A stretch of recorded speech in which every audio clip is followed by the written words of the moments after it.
I'm Alex, and this is Technical Gaming. Marita was the highlight of my trip to EA Play. Its release this past Tuesday was a big deal for all players, as it's the first new map we've gotten since Alice and Dan, which still has yet to release for large-scale modes. The good news is Marita's launch has gone smoothly. There's only one minor visual issue with the map regarding reflective weapon skins that, by and large, is a non-issue.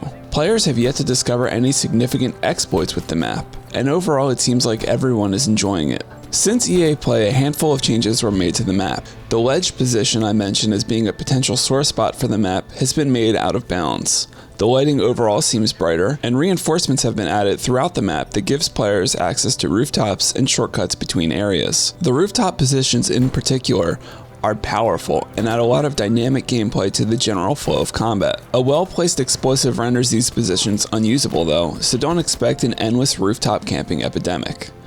Unfortunately, Marita has two major issues, the first being visibility. Marita's overall design is fantastic, but spotting enemy players can be a nightmare in certain areas. Enemies blend into the rocks and foliage almost too well. The map also exposes a fundamental flaw with the way smoke grenades work. When backlit, the smoke has a realistic but game-breaking silhouetting effect that makes players in and behind the plume perfectly visible. This creates a one-way spotting situation in which players see a perfectly outlined enemy through the smoke, while players looking into the plume from the lit side just see an opaque cloud. Considering large sections of the map are heavily backlit, this is a big problem, especially in modes like Breakthrough with a linear progression across the map. Defenders in this mode spend the vast majority of their time being backlit, so attackers have an extreme advantage when using smokes. The second problem is the player count. Now I'm a bit biased because I've always preferred the more tactical and low player count battlefield modes like Rush and Squad Conquest, but Marita with 64 players is pure chaos. It's tough to say if this is part of the learning curve players are climbing as they learn the map's ins and outs, or if it's just inherent to the map's design. The amount of visual cover, strong positions, and general visibility issues make it feel like the hills have eyes on Marita.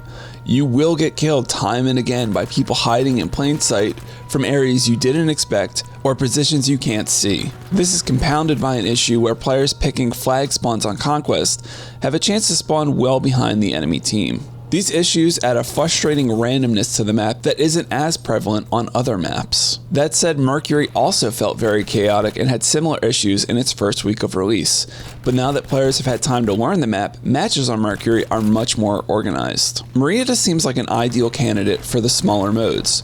With Rush's most recent outing being a highlight of Battlefield 5's ongoing development, many players are eager to see it expanded to more maps. I'd very much like to see Rush brought to Marita. Overall, I think Marita is an excellent addition to the game. It's a great infantry map that funnels players towards each other for tense and exciting firefights. It is a great blend of urban and rural combat that gives modes like Breakthrough a meaningful sense of progression. It's also arguably one of the best looking maps for Battlefield 5. Environmental atmosphere has been a sore point for many of Battlefield 5's maps.